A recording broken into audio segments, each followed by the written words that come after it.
Hello and welcome all of you. You're watching K Commerce Academy with me Kunal Singhal.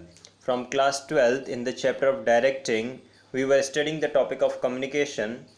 The topic of formal and informal communication have already been taught to you, have already been discussed in the previous videos, and today we will discuss in detail the topic of barriers to effective communication. The barriers means the hurdles, obstacles, or any sort of uh, uh, problem that have come in the path of communication. हम जो communication करते हैं यानी कि what does communication mean? If you remember, communication means transfer of information from one person to another. What does communication mean? Communication means transfer of information from one person to another.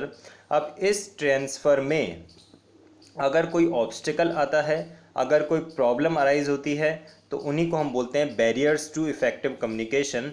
And these barriers to effective communication can be broadly classified into four broad categories named as organizational barriers. First one we have is the organizational barriers, then we do have the semantic barriers, then the personal barriers, and we have the psychological barriers. And all these barriers we have to study in detail in today's video. Let us have a little bit general explanation regarding this point. It is generally observed that managers face several problems due to communication breakdowns or barriers. It can be called as communication barriers or communication breakdowns. These barriers may prevent a communication to or filter part of it or carry incorrect meaning, due to which misunderstandings may be created. So what is the main consequence of these barriers? That it may create the misunderstanding. The barriers to communication may be broadly classified or grouped or categorized into four, that is semantic barriers, psychological barriers, organizational barriers, and personal barriers. So let us start with the semantic barriers first of all. What does semantic barriers mean? If you want, you can take the screenshot, or if you want, you can note down these points in your copy also. They will act as the notes for the board examinations. Semantic barriers are concerned with the problems and the obstructions in the process of encoding and decoding of message into words or impressions. Now, I hope every one of you must be remembering the meaning of encoding and decoding. I had explained this point of encoding and decoding in the process of communication. Encoding and decoding is concerned with utilization of a particular language. मान लीजिए मैं आपसे कुछ कहना चाहता हूँ, तो मैं जो कहना चाहता हूँ that message will be in my mind, और उस मैसेज को मैं आपसे जब कहूँगा तो या तो मैं हिंदी में, इंग्लिश में, मलयालम में, तेलुगु में, कन्नड़ में, उड़िया में, I will use some encoding language for that message. अब मान लीजिए मैंने मराठी में कुछ कहा और आपको मराठी लैंग्वेज नहीं आती है, तो मैंने तो क्या किया, मैंने उस लैंग्वेज को एनकोड कर दिया in the Marathi language, but you are unable to decode that message because you are unaware of the language of Marathi. So ये जो एनकोडिंग और डिकोडिंग से रिलेटेड जो प्रॉब्लम्स अराइज होती हैं, उन्हें हम किस में लेते हैं? That are categorized under semantic barriers. दोनों तरह का हो सकता है. सपोज़ आप ऐसे पर्सन हैं जो साउथ इंडिया से बिलोंग करते हैं और आपको सिर्फ तमिल आती है, तो आप क्या कौन सी लैंग्वेज समझ सकते हैं? आप तमिल समझ सकते हैं. But I being a north Indian person, I am unable to speak in Tamil, तो मुझे एनकोडिंग नहीं आती है, तो मैं एनकोडिंग प्रॉपर नहीं कर पाऊँगा, यानी तमिल लैंग्वेज मुझे नहीं आती. Encoding and decoding words are directly concern with language, और जब एनकोडिंग और डिकोडिंग से रिलेटेड अगर कोई बैरियर अराइज होता है तो उसको हम बोलते हैं semantic barrier. Let us have few examples of semantic barriers. That is first of all badly expressed message.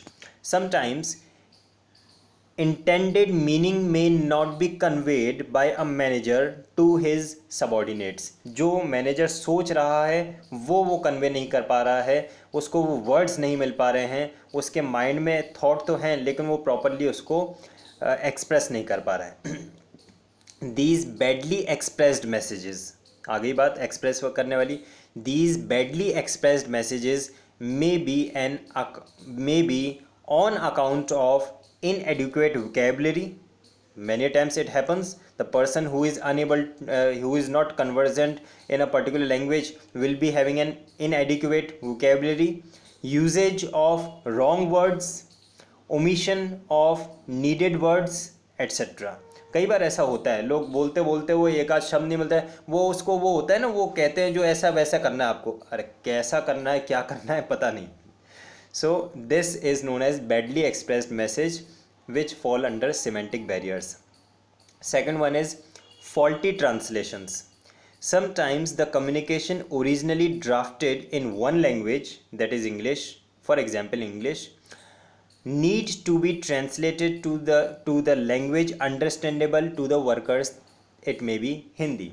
So again the problem related to language falls under the semantic barriers, faulty translations, कि आपने कुछ और कहा और सामने वाला उसे कुछ और समझ रहा है, that is faulty translations fall under semantic barriers. Point number 3 is technical jargon. ये जो वर्ड जार्गन है ना, जार्गन का मीनिंग होता है टेक्निकल वर्ड्स और टर्मिनोलॉजीज़. कई बार ऐसा होता है, जैसे हम तो कॉमर्स स्टूडेंट्स हैं, हम बहुत अच्छी तरह से समझ सकते हैं. अगर हम बोलते हैं लिक्विड एसेट्स, तो इसका मीनिंग होता है the assets which are easily convertible into cash are known as liquid assets. पर एक ले मैन को आप बोलोगे लिक्विड एसेट, तो वो क्या सोचेगा, अच्छा वो बोतल में भर सकते होंगे पानी की तरह से, उसको लिक्विड बोलते हैं. अगर हम आपस में बात करेंगे कैपिटल ऑफ ₹5 लाख, तो हम समझ सकते हैं that some person has invested a capital of ₹5 lakh in his business. लेकिन एक लेमैन से बात करेंगे तो वो समझेगा अच्छा capital of India Delhi ₹5 lakh में सेल आउट कर रहे हैं. तो there can be a misconceptions a lot of due to technical jargons. अब अगर मैं आपसे कहूँ मेक अ ड्राइंग ऑफ ₹5,000, तो आप क्या समझेंगे, obviously we have to withdraw some money for personal use from the business. लेकिन एक लेमैन को बोलेंगे मेक अ ड्राइंग ऑफ 5,000, तो वो क्या बोलेगा, सोचेगा शायद पेपर के ऊपर मुझे 5,000 लिख के और उसकी पेंटिंग करनी है. तो these are technical jargons. So the person who is not aware of that particular terminology, particular words also fall under the semantic barriers. Then fourth comes is unclarified assumptions. Assumptions का meaning जानते हैं ना आप लोग, suppositions. तो unclarified assumptions में क्या आता है, some communications may have certain assumptions which are subject to different interpretations. For example, a boss instructs his subordinate take care of our guest.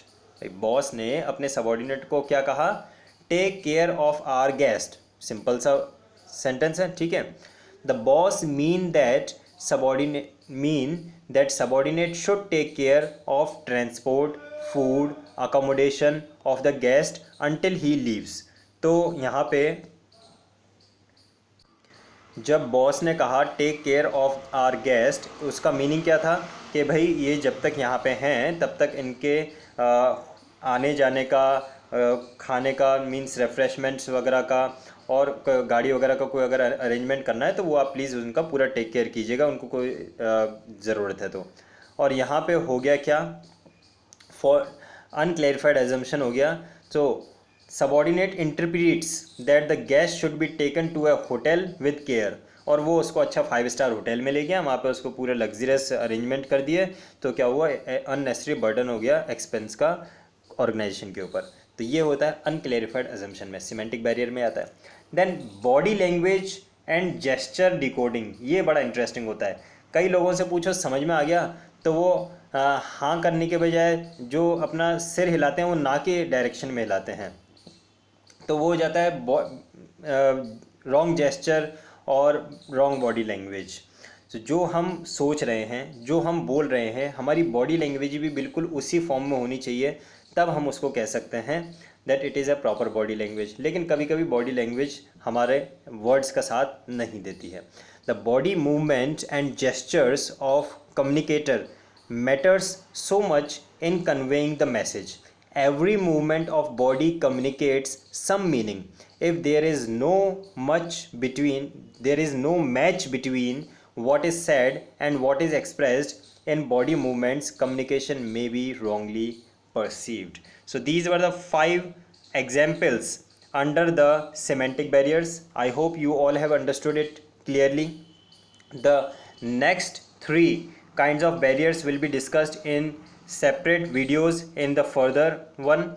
So if you have left with any query, any doubt, so you can comment it in the comment box. And if you like the video, you can just hit the like button. You can share it with your friends. Thank you.